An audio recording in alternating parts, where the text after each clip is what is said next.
చాలా simple logic.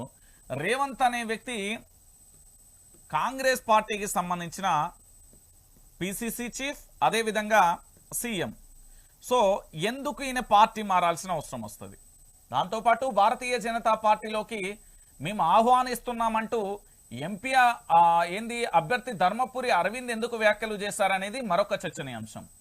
ఇక దీనికి తోడు కేటీఆర్ పదే పదే కూడా పార్టీ మారుతున్నారని చెప్పే ఇంకొక అంశం. సో ఈ అంశాలన్నింటినీ కాసేపు మనం చర్చిద్దాం. మీ అందరికీ తెలుసు, రాష్ట్ర ముఖ్యమంత్రిగా బాధ్యతలు స్వీకరించి ప్రస్తుతం బాధ్యతలు చేపడుతున్న కాంగ్రెస్ పార్టీ ముఖ్యమంత్రి తెలంగాణ రాష్ట్ర ప్రజలందరికీ కూడా మార్పు పేరుతో వచ్చి అధికార పీఠంలో ఊహించలేదు. అసలు నిజంగా కాంగ్రెస్ పార్టీ అధికారంలోకి వస్తుందా అంటే ఒక క్వశ్చన్ మార్కుగా మారిపోయిన పరిస్థితులలో ఈయన అధికారంలోకి అనేది రావడం జరిగింది. ఒక దశలో చెప్పాలంటే ఎందుకు అధికారంలోకి వచ్చామంటూ కూడా ఆయన ఒక సఫకేట్ కూడా అయిన పరిస్థితి కనబడుతుంది.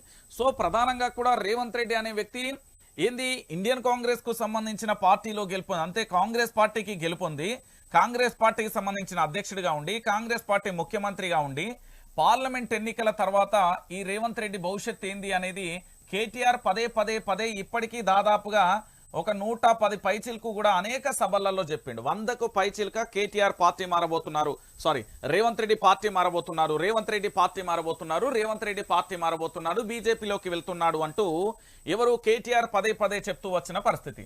సరే, ఈ మాటని ఇట్లుంచితే రేవంత్ రెడ్డి మా పార్టీలోకి వస్తే నేను ఆహ్వానిస్తున్నా, వెల్కమ్ అంటూ కూడా ధర్మపురి అరవింద్ చేసిన వ్యాఖ్యలు కూడా చర్చనీయాంశంగా మారుతున్న పరిస్థితి కనబడుతుంది.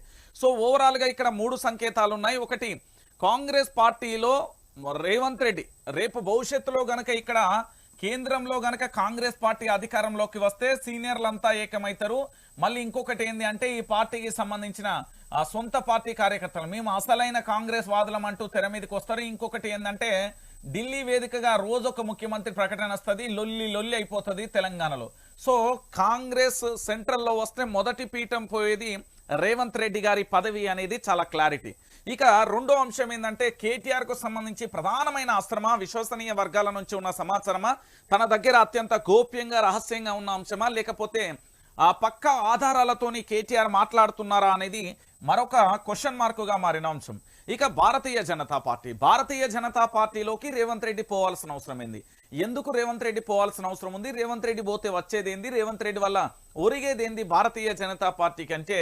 ఇప్పటి వరకు కమలం పార్టీ తెలంగాణలో వికసించింది లేదు, ముఖ్యమంత్రి పీఠాన్ని అధిరోహించింది లేదు. తెలంగాణ ప్రత్యేక రాష్ట్రం ఏర్పడిన తర్వాత కానీ పట్టుమని కూడా 30 స్థానాలు కూడా గెలవని పరిస్థితి, తెలంగాణలో ఆశగా మిగిలిపోయిన పరిస్థితి, ప్రధాని నరేంద్ర మోడీ గారి కలగానే మిగిలిపోయిన పరిస్థితి కనబడుతుంది తెలంగాణలో. ఎందుకంటే కమలం ఎప్పుడు అధికారంలోకి వస్తుందా అని వేచి చూసే ధోరణిలో మాత్రమే వీళ్ళున్న పరిస్థితి కనబడుతుంది. సో ఇలాంటి పరిస్థితులలో పట్టుమని 10 స్థానాలు లేదు. మరి ఈ 64 మందిలో రేవంత్ రెడ్డి నిజంగా తీసుకురాగలిగితే 60 మందిని తీసుకురావాలి.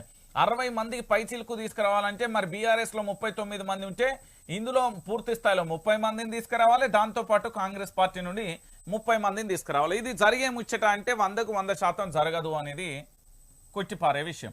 మరి ఏ విధంగా జరుగుతుంది అనేది ప్రధానంగా కూడా చర్చనీయంగా అంశంగా జరుగుతుంది. సో దీంట్లో ఒక ఎత్తుగడ ఉంది, రాజకీయ ఎత్తుగడ అని చెప్పడంలో ఎలాంటి డౌటు లేదు.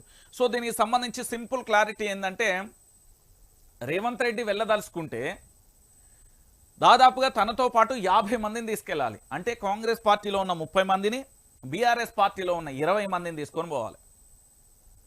20 మంది, దాంతోపాటు ఇంకెక్కువనే అవసరమవుతారు. సో వీళ్ళందరినీ ఏ విధంగా తీసుకెళ్తాడనేది క్వశ్చన్ మార్క్.